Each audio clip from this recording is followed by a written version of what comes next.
Hey guys, what's up? It's Trey Kennard. We're here at the 250R intro with Honda. Super excited to be here. Been working on this bike for a little bit with a lot of great test riders, and man, I'm just super excited for people to ride this bike. We're up here in Oregon, the weather's cool, the track's awesome, and we're having a good time. So I hope you enjoy what you're about to see. Getting to ride the new 2022 bike was awesome, and you know, a lot of the media journalists were able to ride it as well. And it's cool.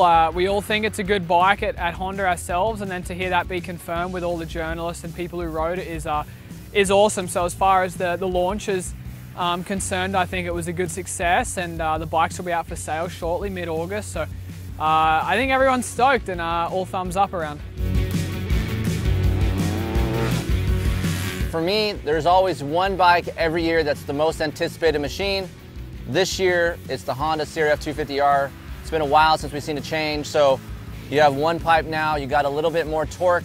The Honda engineers worked hard on getting some more torque, some more mid-range, as well as upping the durability. So they have done that, and as well to keep that nice chassis feel that Honda always has. We always think about Honda's cornering well. You go to a soft track in the ruts, Honda's always really good in that area. But Honda has improved upon the straight line stability, as well as keeping that nice cornering feel. What we call that in the testing world is called cornering stability. Cornering stability is when you get in the corner, how it sticks.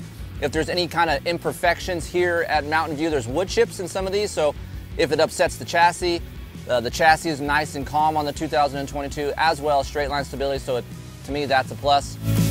Different look, looks faster, looks more sleek, and then if you go on the more technical kind of way, the bike's lighter, you got a single pipe, the bottom end's way better, so a whole heap of stuff that makes this bike just as better as last year's, I think, so yeah. Well, I'm glad that you mentioned the transmission, because that's actually my favorite change for the Honda. Last year, because it had a little lack of low end, you had to downshift to second, and then the gear transition from second to third was a quick one. Third was a pretty narrow gear, so I'd often find myself going second, third, right to fourth, right? You go right from pretty much second to fourth. Now with this new third gear, it's long and it's broad, plus with the increased power down low, you can carry third gear through more corners, and then you could carry it all the way down the straightaway if you want. You don't have to shift, because as we know, Honda's got a ton of top end over rev. It pulls to the moon, but now it's got the bottom end grunt and the right gear ratio to pull it third out of the turn. Makes the bike so much easier to ride. The first thing I noticed compared to, if we're gonna compare it to last year's machine, is I have more bottom end. And for me as a vet guy, there's a new market for 250s now, and the new market is older vet riders that can't hang on to 450s. They want a 250, but sometimes 250s don't have enough power. Well, Honda's trying to bridge that gap with some more torque. I think they succeeded in getting some of that, so that is nice. Obviously, it still pulls really far up in the top end, but overall, the torque is what I was really concerned with, and they succeeded and got a little bit more in 2022.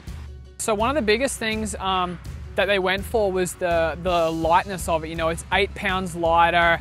It's going to help a lot. The chassis is different, so it helps more with handling, which is, at the end of the day, you know, all we're kind of after in the 250 class is more power and stability in handling, you know, because obviously the efficiency of the bike helps us be efficient in the, you know, 30+2 races at Nationals. So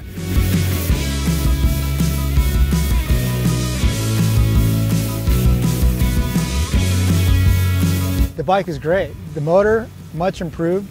The motor was the thing lacking in the past. That was the only reason it didn't win the shootout for me, in my opinion. The new motor is right in line with everything else that's at the top of the finishing order in our comparison tests. I really like the bike in map 3.